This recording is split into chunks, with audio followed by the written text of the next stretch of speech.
This is Small Bites, the place to meet bakers, pastry chefs, chocolatiers, and makers behind the desserts we love. I'm in Los Feliz with executive pastry chef Kirk, inside of the neighborhood's most classic Italian rooms, Little Dom's. Come on in.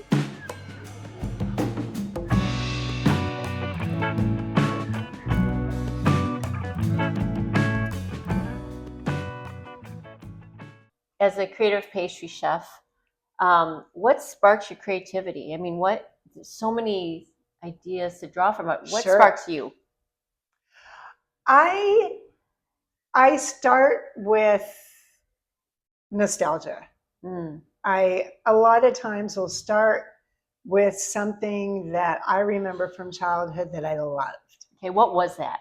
It was probably something like it was a vanilla cake. It just popped into my mind. I went somewhere with my mom to a friend's house, and this particular friend and my mom used to talk for a really long time, or what seemed like forever. My mom's friend said, "Oh, there's a little bit of vanilla cake in the kitchen. Why don't you kind of get out of our hair and go have a little vanilla cake?" And Della, that was like the best vanilla cake I'd ever had in my life. And it was baked in a 9x13 pan. And my mom's like, "Just take a little bit.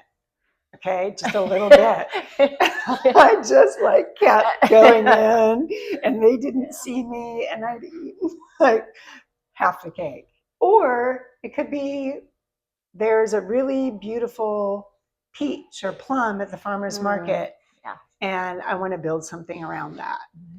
And so I usually start with the flavor of the main item, or the item that I want to highlight. And sometimes I get it right away, and sometimes it is this long and windy road.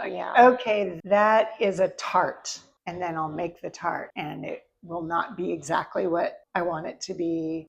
I give myself the freedom to really consider all the things before I land somewhere. I taste a lot. I know, isn't that the bad thing about our job? It's terrible. We have to taste everything. I mean, come on. I have to say, though, I'm really actually not good at just tasting. I see other people, and they seem very professional about it, and they dip their spoon in, and they take a tiny bite, and I'm like... If your guest was going to have that tart or whatever you're making for the first time, what do you want their reaction to be? I want a big smile. Yeah. I want to, wow, this is great.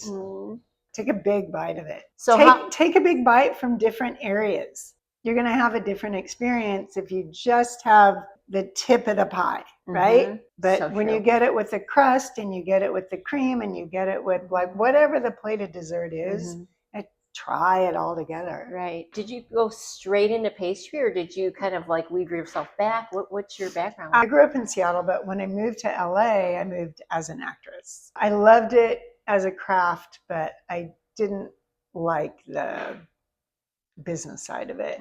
I was baking a lot, and I always did with my mom growing up. She baked quite a bit. So I always loved it, and it was instantly gratifying. I found it to be a great way to express creativity. I baked all the time. I baked for my friends. I did birthday parties and showers. And a friend of mine at the time, she saw that I was really getting into it. She was managing a restaurant. And she said, "Do you want to talk to the pastry chef?" She set up an interview for me to talk to Kim Sklar, that was the pastry chef at Luke's at the time. She said, "Okay, well, why don't we have you come in once a week, and you can do a stage situation." And I just loved it. I loved it.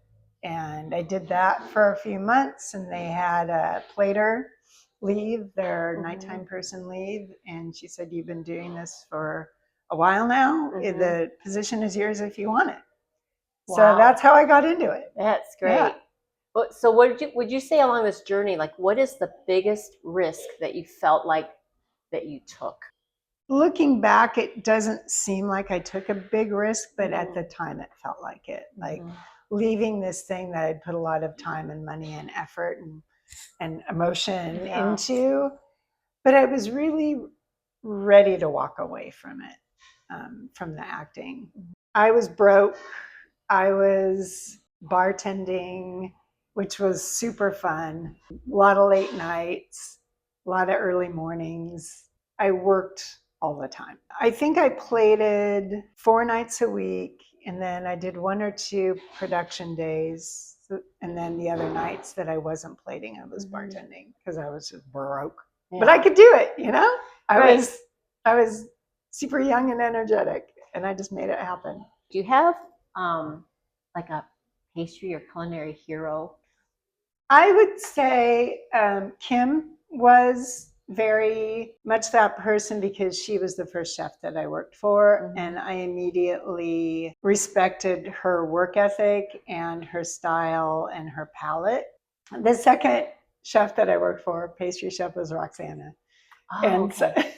so there's a lot of that tough girl energy that I've gotten, that's gotten me through really difficult times, that I got from Roxana, for sure.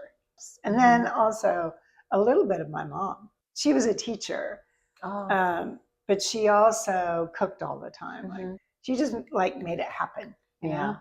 Exactly. So I learned a lot from her in that way. Do you ever try to make that vanilla cake? I was just thinking about that. That vanilla cake sounds so good. Like.